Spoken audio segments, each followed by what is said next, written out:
Nice to meet Ryohei you. Nice to meet you. Suzuki-san, konnichiwa. Yes. Oh, you can call me RYOHEI. Oh, Ryohei, okay. Yes. So, Ryohei, growing up, how big of a fan were you of City Hunter? And what do you remember from, reading the manga or watching the anime?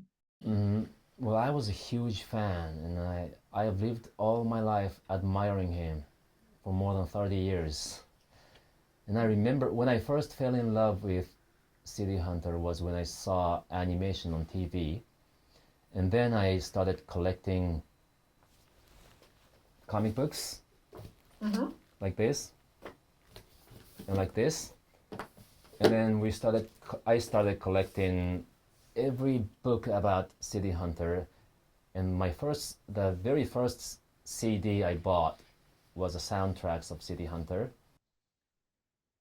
And I've always wanted to go to Shinjuku someday to feel the vibes of City Hunter, and that became true when I was 17.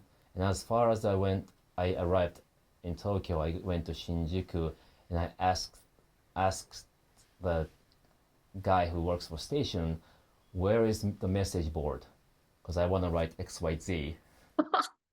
But how did you react when you first got the part? When they said, you're hmm doing this? Yes. Well, actually, it wasn't an offer.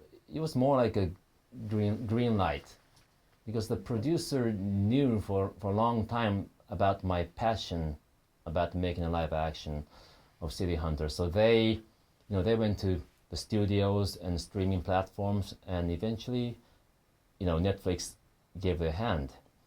So when I got the news, I imagined I'd be really happy that it's finally becoming true.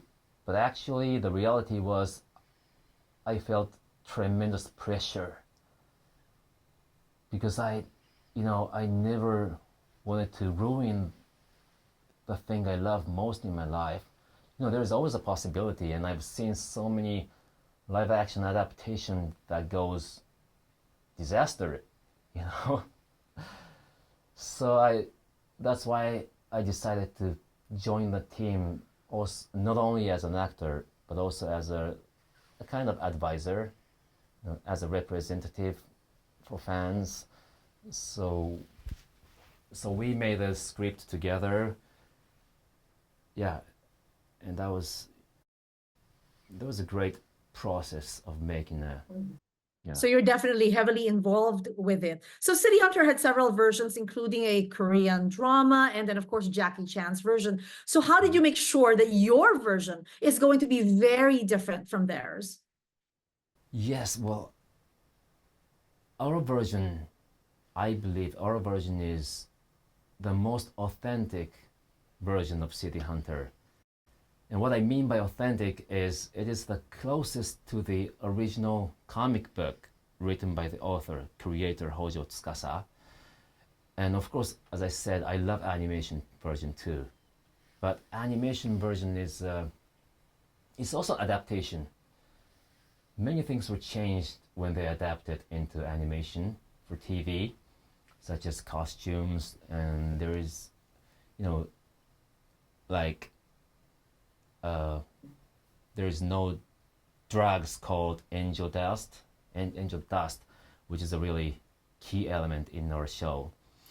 So we try to stick to the original manga, what the author created for the first time, and we believe that is the only true, authentic version of City Hunter.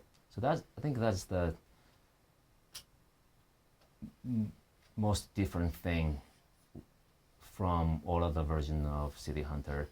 And I'm sure that many fans, especially international fans, they are more familiar with the animation version. But if you see this film, then I think you will discover many new things about City Hunter. You can maybe find out that, oh, this is the real City Hunter. This is the real comic book version of City Hunter. Yeah, so I am sure that this is enjoyable for all the audience around the world. It is very enjoyable. Now, Ryo Saeba is crazy charming. He is fun-loving, who doesn't take anything seriously. He's a playboy marksman. So how much of yourself, your true self, did you put into the character to make him your very own? Well, the funny thing is, I didn't need any effort to approach the role of Ryo Saeba, because I have lived with Ryo Saeba for such a long time, admire him, try to become like him. So basically I thought I knew everything about Ryo Saeba, and I was a part of the developing team of the script. So yeah, of course I had to prepare for that role, like physically, and also I had to renew my driver's license to my manual license. And I had to train my, gun skill, how to handle guns and everything. But it's just outside. But inside, Ryo Saeba was always inside me. We grew up together. So yeah, I didn't need any effort to that. Now, I saw when I watched the Mokkori dance sequence Mokkori.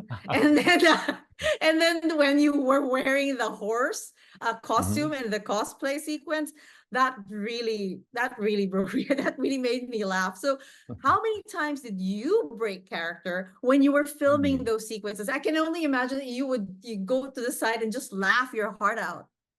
How many times did I break character? Yes, just to laugh on the side and just go back and shoot again.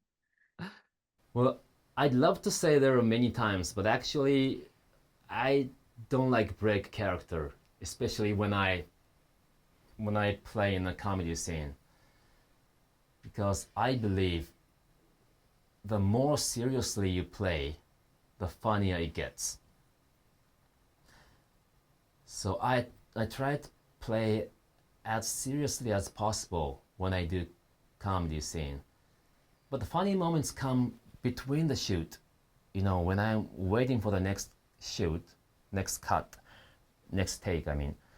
And the audience was all there, like 100 people, and watching me, and I'm almost naked, And I suddenly felt embarrassed, and I could not just stand there and let them watch. So, I was just talking to them. I was making them laugh with, completely naked body. That was a surreal moment. But, it was strange. I felt I was not feeling embarrassed or anything in that scene, and I wondered why. And then I realized that I did almost the same thing 10 years ago in the film called Hentai Kamen. It's about a superhero that has a superpower when he wears women's panties, and then he transforms into like a naked superhero. That is the thing I did 10 years ago. So I was kind of used to it. I think I'm going to have to research that movie and watch it for myself now that you've Yes. mentioned that. That is pretty funny. Thank you so much and congratulations on City Hunter. Thank you.